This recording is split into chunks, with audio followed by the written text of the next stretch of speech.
मराठा।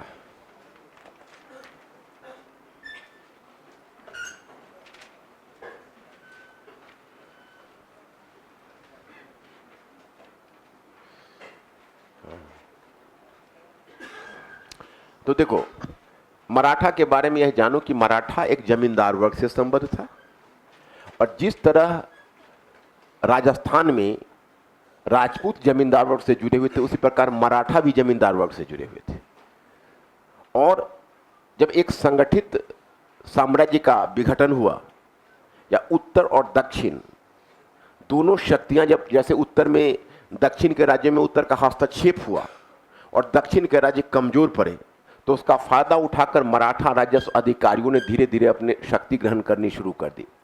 लेकिन यहां पर गौर करने वाली बात यह है कि राजपूत 8वीं 10वीं सदी में राज्य निर्माण में सफल रहे थे, परंतु मराठों को राज्य निर्माण में 17वीं सदी लग गई। तो पहला लाइन लिखो, लिखिए, हाँ हाँ, राजपूतों की तरह मराठा भी, बिना कोई हेडिंग, इंट्रोडक्शन है, राजपूतों की तरह मराठा भी जमींदार वर्ग से जुड़े हुए थे, जमींदार वर्ग से जुड़े हुए थे और राजस्व अधिकारी के रूप में काम कर रहे थे, और राजस्व अधिकारी के रूप में काम कर रहे थे।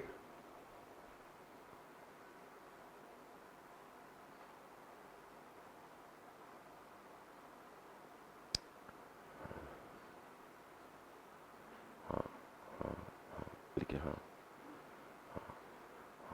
देखिए, हाँ, काम कर रहे थे। फिर जब हाँ, आगे जब, हाँ, परंतु आगे जब मुगल साम्राज्य और दक्षिणी राज्यों के बीच संघर्ष आरंभ हुआ,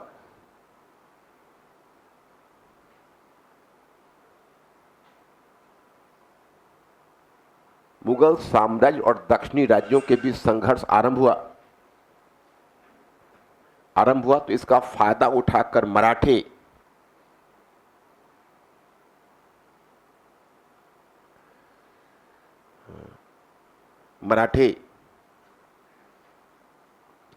अपने आप को राजनीतिक शक्ति के रूप में,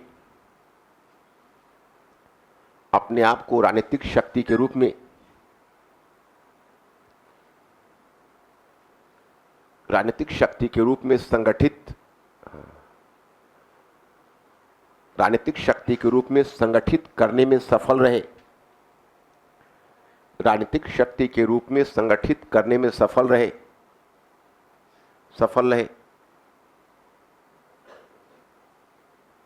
ठीक है, हाँ। किंतु जहां राजपूत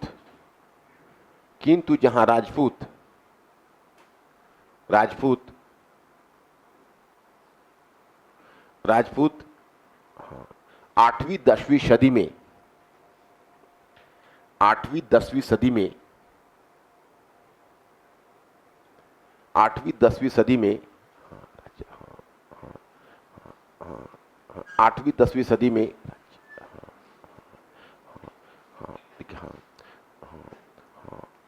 राज्य निर्माण में सफल हुए थे,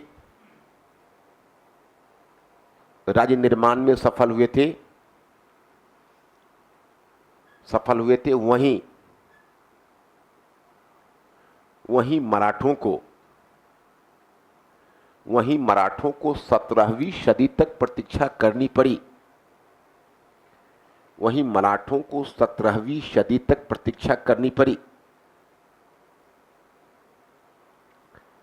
करनी पड़ी, यह एक जनरल इंट्रोडक्शन है।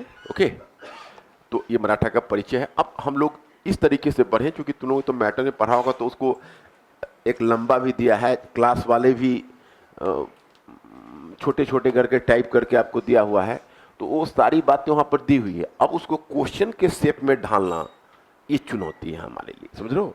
तो हमारी वहां पर कोशिश होगी कि परिचयात्मक कराते हुए सबका सॉफ्ट टॉपिक बनाकर क्वेश्चन के फॉर्म में डाल सके। जैसे तुम लोगों का जो आंसर होता है, वो अब तुम लोगों को ये चीज सीखनी चाहिए कि क्वेश्चन के फॉर्म में कैसे डालें। और क्वेश्चन के फॉर्म में क्वेश्चन को एक अच्छे ढंग से उठाएं, मैं भी इसको कवर कर देता हूं। तो जैसे अब मराठों का उद्भव आपने पढ़ा, तो मराठों के उद्भव में क्या हुआ कि सबसे पहले जैसे ब्रिटिश ने ही शोध किया, तो ब्रिटिश ने राजपूतों पर जो ब्रिटिश विद्वान जिन्होंने शोध किया उनका नाम है कर्नल टॉड। जैसे आप यही देखो कई बार प्रीलिम्स में भी क्वेश्चन पूछ देते हैं कौन से ब्रिटिश विद्वान है जिन्होंने राजपूतों पर शोध किया, तो कर्नल टॉड है, और बाद में फिर कनिंघम ने किया, लेकिन पहले कर्नल टॉड ने किया है। मराठों में जो शोध किया हुआ है ग्रांड डफ, तो ग्रांड डफ ब्रिटिश है, तो उसने लिखा कि मराठा शक्ति का उद्भव सह्याद्री में लूटपाट की गतिविधियों का परिणाम था। उधर एक विद्वान हैं जिनका नाम है आंद्रेविंग, वेस्टर्न स्कॉलर हैं, तो उन्होंने मराठों के उद्भव को फितना की अवधारणा से जोड़ा है। अभी जो फितना है, ये फितना एक बड़ा ही डिस्प्यूटेड अवधारणा। एक्चुअली हुआ था ऐसा कि आपने मध्यकालीन जो खलीफा पढ़ा है, आपने खलीफा अली के बारे में तो पढ़ा है जो चौथे खलीफा है, तो उसकी विरुद्ध सीरिया में विद्रोह हुआ था। असाविया का नाम सुना है? तो असाविया ने विद्रोह करके और दंगा फसाद करके, और तब उसने मुल्क की अवधारणा विकसित की। पहले खिलाफत जो था एक आध्यात्मिक सत्ता थी, उसको असाविया ने राजनीतिक सत्ता में तब्दील करने में आसानी पाई। अधिकतर क्या होता है कि जो हिस्टोरियन जो वर्ल्ड कंटेक्स्ट में देखते हैं, उनकी कोशिश होती है कि अगर एक क्षेत्र में राजनीतिक घटना हुई है तो उसकी तुलना दूसरे क्षेत्र की राजनीतिक घटना से करके हम एक्सप्लेन कर सके।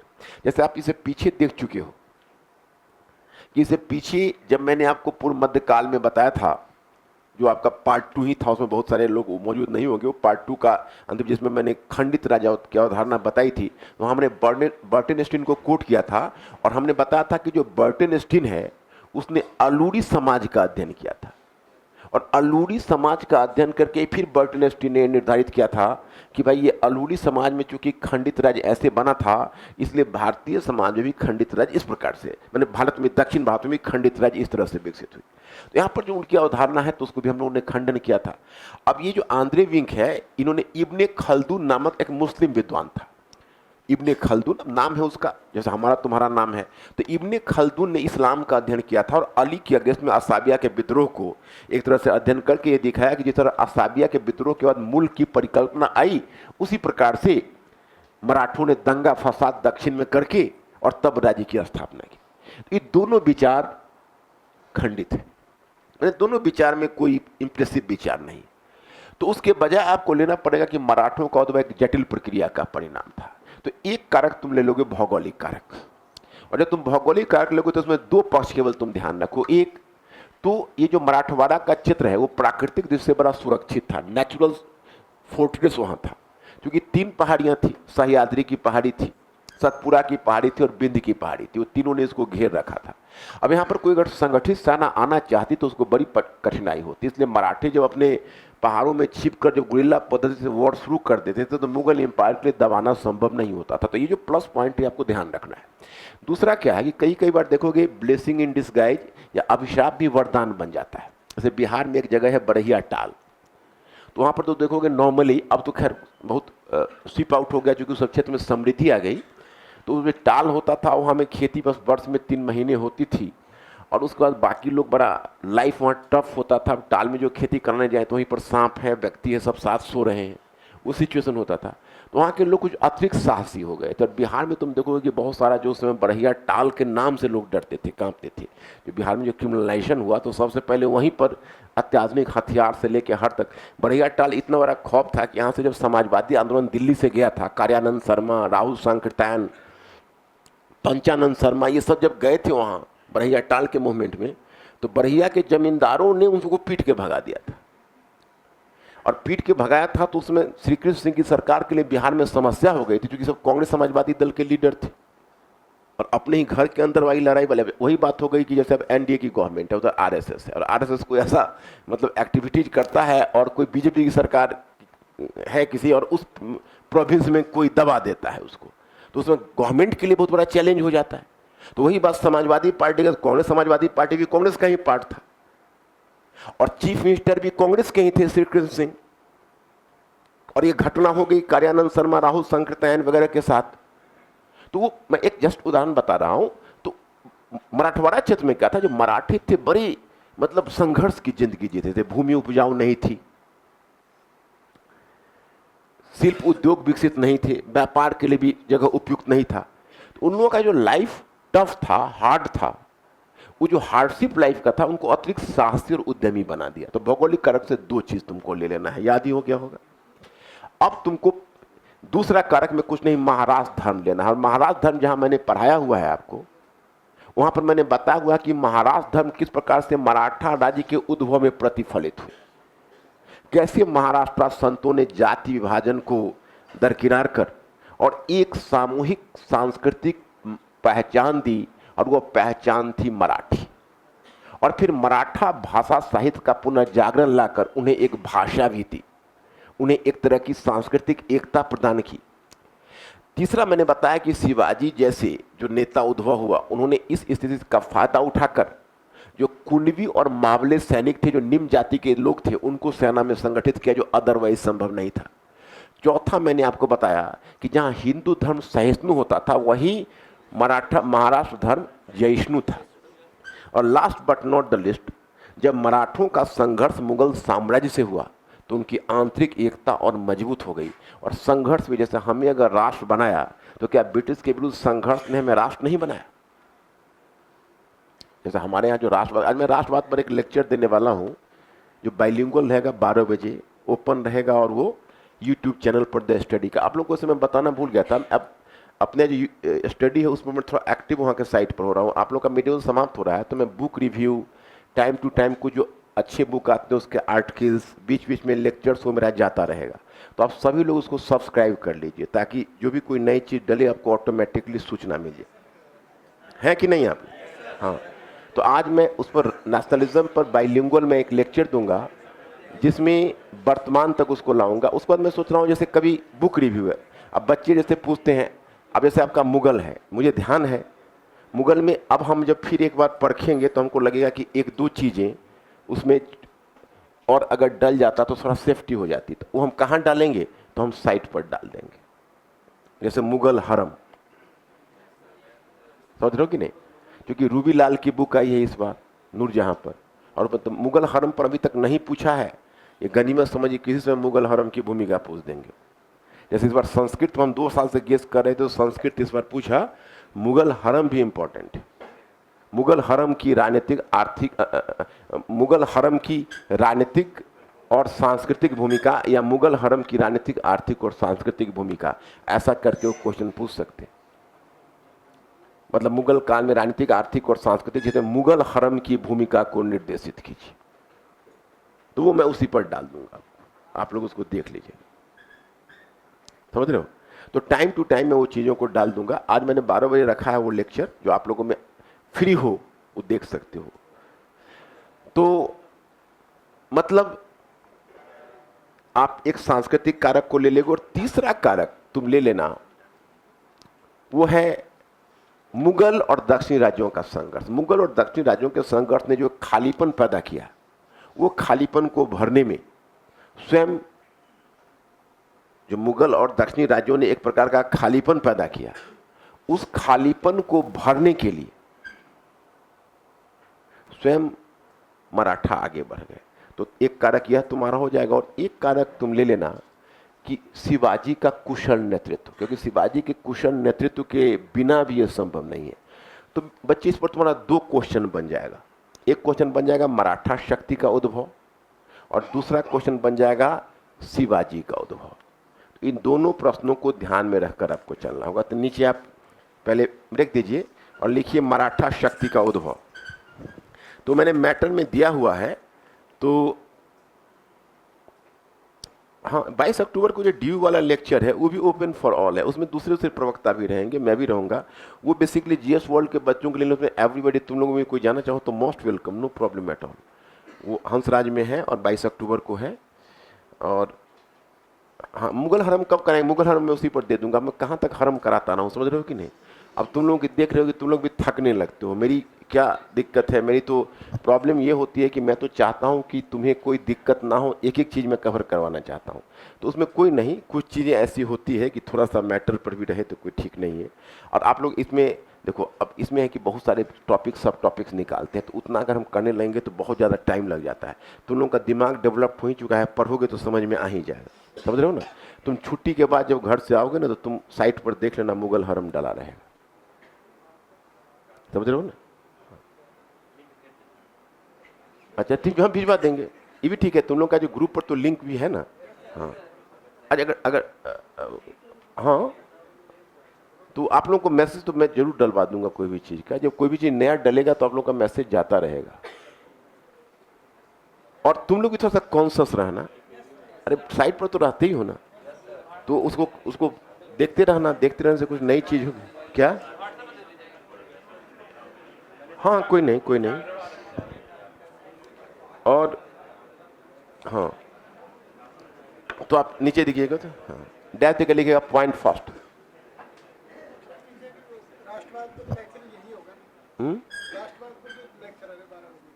हाँ हाँ यहीं पर हम करेंगे। तो यहाँ पर तुम लोग अगर से कोई बैठ ऑफलाइन जो बैठना चाहे मोस्ट वेलकम, हम तो ऑनलाइन पर बोलेंगे ही, तो हम तो ऑनलाइन पर इसको करेंगे। जो ऑफलाइन में जो बच्चा बैठना चाहे, हमें क्या है, हमें तो और एक्सप्रेशन मिलता है, अकेला लेने में तो हमको इफेक्ट भी नहीं पड़ता। हमको सबसे बड़ा टेंशन, हालांकि साइट पर कुछ ना कुछ मैं अब डालता रहूंगा, कोई ना कोई। जैसे आज मैंने राष्ट्रवाद का चुना, कभी समाजवाद का चुन लूंगा, कभी क्रांतियां, विश्व की क्रांतियां चुन लूंगा, केवल क्रांति पढ़ी। तो उससे क्या होगा कि तुम लोग, जो लोग एक बार पूरा सिलेबस कर चुके हो, तो तुम लोगों को इसका बहुत फायदा मिलेगा। अब मान लो जो बेसिक पर है, फाउंडेशन पर है, जिसको क्लियर नहीं है बेसिक, तो उसके लिए तो उसका यूटिलाइज नहीं कर पाएगा, लेकिन तुम लोगों के लिए यूटिलाइजेशन काफ़ी होगा, काफ़ी तुम लोग उसका यूज़ कर पाओगे। तो मैं ऐसी चीज़ें देता रहूँगा। और कई बार क्या होता है कि जैसे तुम लोग का जो न्यूज़पेपर्स वगैरह में या करंट में जो इश्यूज आते हैं, अब जैसे भी सावरकर का ही मुद्दा बहुत उछल रहा है, तो अब सावरकर का नेशनलिज्म क्या है। तो आज की तो चलो डिवाइसिव है, अमित शाह ने कह दिया कि बड़े बड़े ग्रंथ लिखिए, क्या तो आज ही तुम्हारा इस पर भी दैनिक जागरण पर भी आया है। लेकिन उन्होंने कह तो दिया है, लेकिन अब इतिहास को इतिहास ही रहने दीजिए, उसको तो धर्मशास्त्र आप नहीं बना सकते। तो सावरकर अभी चर्चा में है, लेकिन बीडी सावरकर बड़े महान। मैं तुमको यही बताना चाहता कि अभी तो कुछ नहीं, जब अटल बिहारी वाजपेयी की गवर्नमेंट था, समझ रहे हो कि नहीं, तो उसने क्या हुआ कि उस समय सावरकर का स्टैचू ले जाकर और पार्लियामेंट में लग गया, वीडी सावरकर का स्टैचू। अब ये लगा तो उस समय लगा, उसमें वो जो टाइम में बता रहा हूं, उसमें अप्रैल मई में इंटरव्यू चलता था, और ये लग गया अप्रैल में, और 2-3 मई से इंटरव्यू यूपीएससी का शुरू था। और उस समय तो हिंदी मीडियम के गोल्डन डेज थे। गोल्डन डेज इसलिए थे कि हमें याद है कि उस समय इंटरव्यू में स्टडी से जो लड़के जाते होंगे उनकी संख्या 45-46 होती थी, और प्रीलिम्स में तो काउंट नहीं कर सकते, 150-200 इस तरह से प्रीलिम्स क्वालिफाई करते थे। ऑप्शनल जब हुआ करता था तो बीच में सीसेट वाले में थोड़ा सा ये कर दिया। और तुम लोग भी ये जिस समय से यूट्यूब और ये इंफॉर्मेशन टेक्नोलॉजी का चक्कर पड़ा, उस समय से लड़कों का क्वालिटी उल्टा घट गया, क्योंकि वो सारा कन्फ्यूजन है ना। अब कोई भी टीचर खड़ा हो जाता है जो वास्तव में तुम्हारा ये तुमसे भी जूनियर होता है, एक लेक्चर डाल देता है, और तुम लोग बहुत मुक्त भाव होकर देख रहे होते हो। अरे तुम लोगों को तो कम से कम समझना चाहिए कि उस लेक्चर में दम है कि नहीं। समझ पाते हो कि नहीं? मैंने देखते हो कि भाई बरगला रहा है टाइप का लगता है क्या? नहीं देखते हो? बहुत अच्छा करते हो। और अगर देखो तो उसमें यह ध्यान करो, थोड़ा सा 2-4 लाइन सुनो, क्योंकि तुम लोग तो अब बहुत समझदार हो गए हो, कि भाई ये लेक्चर दम है कि नहीं, एकेडमिकली अच्छा है कि नहीं। जैसे लोग वहाँ पर पॉपुलिस्ट बातें करके, अब जैसे इतिहास है उसमें किस्सा कहानी कहकर, हमें तो सबसे लगा कि मैंने देखा कि कोलबाग का एक बहुत रिप्यूटेड इंस्टीट्यूट का एक हिस्ट्री का क्लास था, उसमें जो मैंने नज़ारा देखा तो मुझे लगा कि मेरा स्टडी और जीएस वर्ल्ड कहीं बढ़िया है। यहाँ भी लड़का हमें अच्छे मिलते हैं, वहाँ भी लड़के कम से कम पढ़ने वाले हमें 50-60 बच्चे मिल जाते हैं। जो 1-2 जो बाहर का जो आता है, कोई स्टाफ है जो काम करता है, जो कॉपी एग्जामिन करता है, वो सरप्राइज होता है कि सर जीएस वर्ल्ड के बच्चे अच्छे लिख लेते हैं। और लिख लेते हैं क्योंकि उनको राइटिंग कंसिस्टेंटली हम सिखाते हैं, और लिख लेते हैं राइटिंग के, तो वो सरप्राइज हो जाता है। बाहर का जो एग्जामिन करने आता है, जो कि दूसरे इंस्टीट्यूट से वो आया हुआ था, वहाँ तो देखते हैं कि बच्चे तुतला रहे हैं, यहाँ देख रहे हैं बच्चे दौड़ रहे हैं। कुछ बच्चे, सारे बच्चे ऐसे नहीं होते हैं, लेकिन कुछ बच्चे ऐसे होते हैं कि बहुत अच्छी ये करते हैं। एक चैलेंज केवल यही होता है कि तुम लोगों का कॉपी चेक करवाने का, क्योंकि मैं अब इतनी कॉपी एग्जामिन खुद नहीं कर सकता, तो ध्यान रखना पड़ता है हमें बहुत कि तुम लोगों का एग्जामिन अच्छे ढंग से। और जैसे तुम लोग भी समझदार हो गए हो, तो तुम लोग अपना कॉपी पर खुद भी निरीक्षण करते रहना, समझ रहे हो कि नहीं। जहाँ भी डाउट लगे कि यहाँ हमको मार्क्स मिलना चाहिए था, नहीं मिला तो मेरे पास पहुंच जाना, मैं उस लाइन को पढ़ के बता दूंगा। तुम समझ रहे हो मेरी बात को? जैसे कई बार होता है ना, तुम लोग के मन में डाउट होता है कि मैंने बहुत अच्छा लिखा लेकिन मार्क्स नहीं मिला, तो ऐसी स्थिति में आप हमसे पूछ लेना, आई जस्ट उसको मैं देख कर, ये चैलेंज थोड़ा है मेरे लिए, जीएस वर्ल्ड में भी है। जीएस वर्ल्ड में छांट छांट के मैं अपने स्टूडेंट को रखता हूँ अपनी कॉपी एग्जामिन कराने के लिए, और यहाँ भी रखता हूँ। यहाँ भी मेरी यही कोशिश रहती है कि यही है। तो लेकिन अब तुम लोग जब आप खुद राइटिंग में मैच्योर हो गए तो उसमें फिर प्रॉब्लम नहीं है। मैं एक एपिसोड बता रहा था, एक वाकया, कि तब जब इंटरव्यू शुरू होने वाला था और अच्छे खासे बच्चे इंटरव्यू देने जा रहे थे, अब सब घबराए हुए थे कि सर बी डी सावरकर का स्टैचू टांग दिया गया है, अटल बिहारी वाजपेयी का गवर्नमेंट है, अब हमको पूछा जाएगा तो हम क्या बोलेंगे? हम कहे तो सच बोलना। तो मतलब हमको ऐसे बोलना कि बी डी सावरकर भारत के महान नेता हैं, वो राष्ट्रीय आंदोलन के कुछ ऐसे व्यक्तित्व हैं कि जिन्होंने सजाए काला पानी का भी दर्द झेला है। अगर ऐसे नेता को कोई राष्ट्र सम्मानित करता है तो इसमें किसी को आपत्ति नहीं होनी चाहिए। वो भी देखेगा कि तो कहेगा परंतु सर, हल्का मुस्कुरा देना। कि अफसोस कि बी डी सावरकर के कैरियर के दो भाग रहे हैं। प्रथम भाग रहा है महान राष्ट्रवादी का, और दूसरा भाग रहा है हिंदुत्व नेता का। और अभी जो बी डी सावरकर की पोर्ट्रेचर पार्लियामेंट में टांगी गई है, तो लोगों में इस बात की अफवाह और भ्रम फैल गया है कि बी डी सावरकर अपनी दूसरी भूमिका के लिए सम्मानित किए गए हैं, न कि पहली भूमिका के लिए। तो मेरे विचार से यहाँ पर सरकार को थोड़ी सी सावधानी बरतनी चाहिए, और बी डी सावरकर की मूर्ति के साथ चंद्रशेखर आजाद, भगत सिंह, बटुकेश्वर दत्त जैसे समाजवादी रुझान वाले नेताओं की भी तस्वीर लगा देनी चाहिए। इसमें बताओ, इसमें कोई हिंदुत्व वाला होगा, ये वाला होगा, उसको क्या आपत्ति? तो मतलब यह है कि आप भी तो कबूल नहीं कर रहे हो कि वो हिंदुत्व के कारण हमने टांगा। आप कबूल करो राष्ट्रवादी के सामने टांगा, तो यही एकमात्र राष्ट्रवादी नहीं है ना। हम तो ये नहीं कहने जा रहे हैं कि कोई, जैसे बहुत सारे समाजवादी रुझान वाले गांधी वाले मामले में भी खींच देते हैं सावरकर को, हालांकि ये बोलना गलत है क्योंकि क्लीन चिट निकले।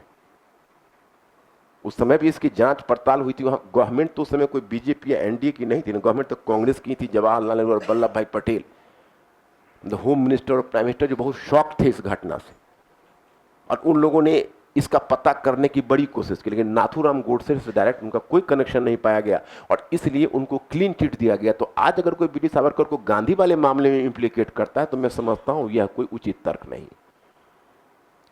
अब जैसे मान लो गुजरात इलेक्शन है, कितना भी आप नरेंद्र मोदी पर कहिए, लेकिन उसको तो क्लीन चिट मिला है ना। तो क्लीन चिट मिला है तो आप कैसे किसी को ब्लेम कर सकते हो? गुजरात वाले ही मामले जिसको क्लीन चिट, देखो एक बार या तो आप कोर्ट को मानिए, तो आप किसी को डिफेम करने के लिए कुछ कर दीजिए। मैं वो बी डी सावरकर को नहीं मानता हूं। बी डी सावरकर के राष्ट्रवाद में थोड़ा सा प्रॉब्लम है, जो राष्ट्रवाद हिंदुस्तान में नहीं चल सकता। वो कब उठते हैं कि हिंदुस्तान में फादरलैंड और रिलीजियस श्राइन दोनों अगर आपके इस देश में है तो आप नेशनल है, राष्ट्र भारतीय है, नहीं तो नहीं। Culture nationalism. और इसी आधार पर उन्होंने मुस्लिम और क्रिश्चियन को माना कि आपका, क्योंकि फादरलैंड तो है लेकिन आपका रिलीजियस श्राइन यहां नहीं है, बाहर है, जेरूसलम में है और मक्का में है, इसलिए आप पहले इंडिया का होइए तब इंडियन होंगे। इस बात पर आपत्ति है। ऐसा नेशनलिज्म की व्याख्या नहीं की जा सकती। मेरी बात समझ रहे हो कि नहीं? तो वो जैसे जैसे तुम्हारी समझ बढ़ती जाएगी तो सब कॉम्प्लिकेशंस को खुद समझते जाओगे, पेपर्स भी पढ़ते जाओगे, तो अपना स्वतंत्र मूल्यांकन तुम कर पाओगे। तो बच्चे इसमें पहले पॉइंट कर लो, पॉइंट फर्स्ट करो, और पॉइंट फर्स्ट में दिखाओ भौगोलिक कारक। नहीं सर, एक मिनट, फिर डैश दे दो, और डैश देकर लिखो कि मराठों के उद्भव के संदर्भ में, मराठों के उद्भव के संदर्भ में कई अतिवादी विचारों का प्रतिपादन, उद्भव के संदर्भ में कई अतिवादी विचारों का प्रतिपादन, शॉर्ट में लिखना क्योंकि बुकलेट में है ही, कई अतिवादी विचारों का प्रतिपादन यथा ग्रांड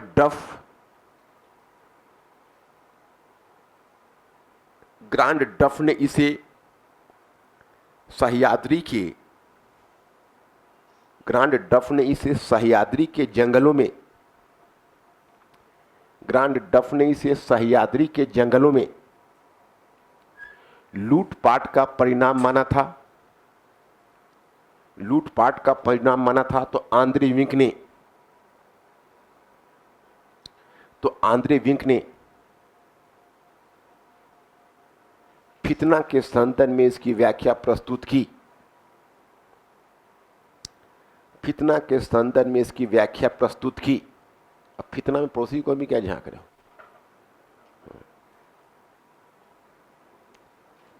पड़ोसी को अभी कोई नहीं झांकोगे। फितना के संदर्भ में अपनी व्याख्या प्रस्तुत की, परंतु गौर से देखने पर यह ज्ञात होता है, परंतु गौर से देखने पर यह ज्ञात होता है कि यह एक जटिल प्रक्रिया का परिणाम था, यह एक जटिल प्रक्रिया का परिणाम था,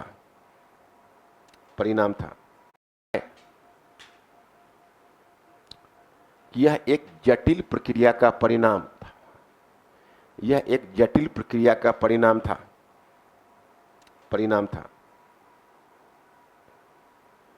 परिणाम था। अब डैश दे दो और डैश देकर पॉइंट फर्स्ट लिखो,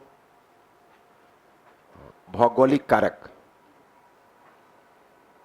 भौगोलिक कारक। और फिर डैश दे दो और पॉइंट ए लिखो, सह्याद्री विंध्य और सतपुरा, सह्याद्री विंध्य और सतपुरा पहाड़ी क्षेत्रों से सुरक्षित, सह्याद्री विंध्य और सतपुरा पहाड़ी क्षेत्रों से सुरक्षित, विंध्य और सतपुरा पहाड़ी क्षेत्रों से सुरक्षित, सुरक्षित। पॉइंट बी लिखो, हाँ हाँ देखिए, हाँ इस क्षेत्र में निवास करने वाले लोगों के कठिन, इस क्षेत्र में निवास करने वाले लोगों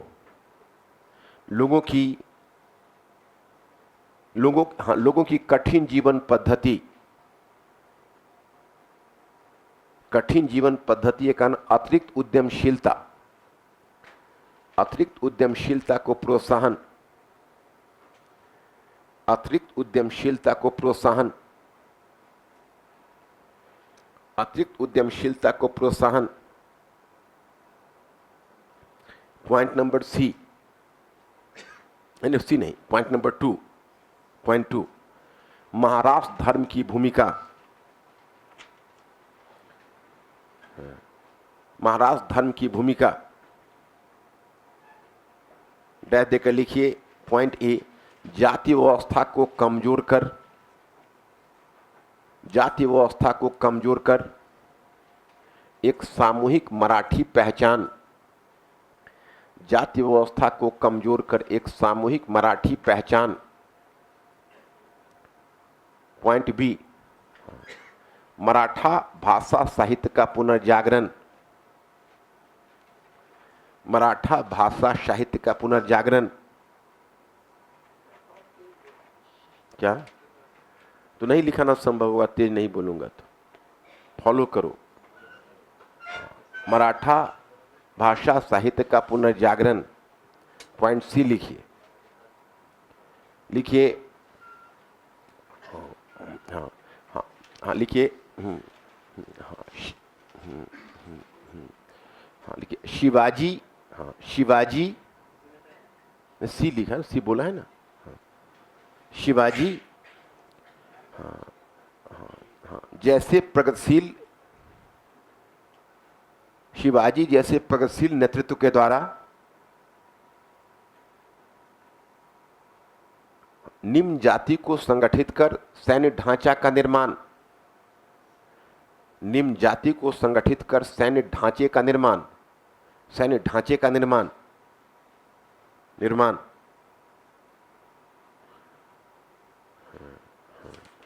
निर्माण।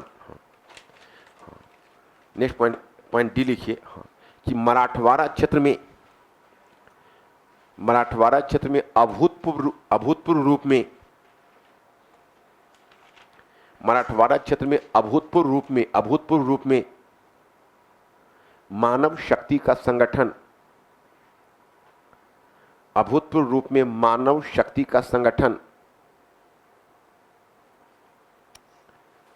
मानव शक्ति का मानव संसाधन का, मानव संसाधन समझते हो ना, मानव संसाधन का संगठन। ये केवल शाब्दिक अर्थ लिखो नहीं, इस पर सोचो। कौन कौन बताएगा मानव संसाधन के संगठन से क्या फायदा मिला? देखो, राष्ट्रकूट जो थे, राष्ट्रकूट इतनी संख्या में नहीं, जैसे उत्तर में आए तो दक्षिण में पीछे हट गए, और मराठे थे दक्षिण में विस्तार कर रहे थे, उत्तर में विस्तार कर रहे थे। इतनी बड़ी संख्या में जो सैनिकों की आपूर्ति हुई, वो बिना मानव संसाधन, कुशल मानव संसाधन के संभव नहीं होता। ओके, तो पॉइंट डी हो गया। और क्या?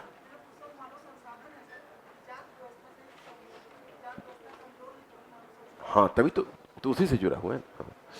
तो अब हाँ, पॉइंट नंबर ई लिखिए। मुगलों के साथ संघर्ष ने मराठों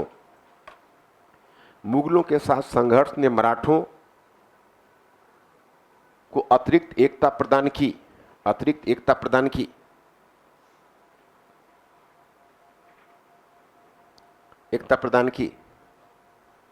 अब देखो, तुम्हारे सामने मॉडल प्रश्न क्या आता है, उसको देखो।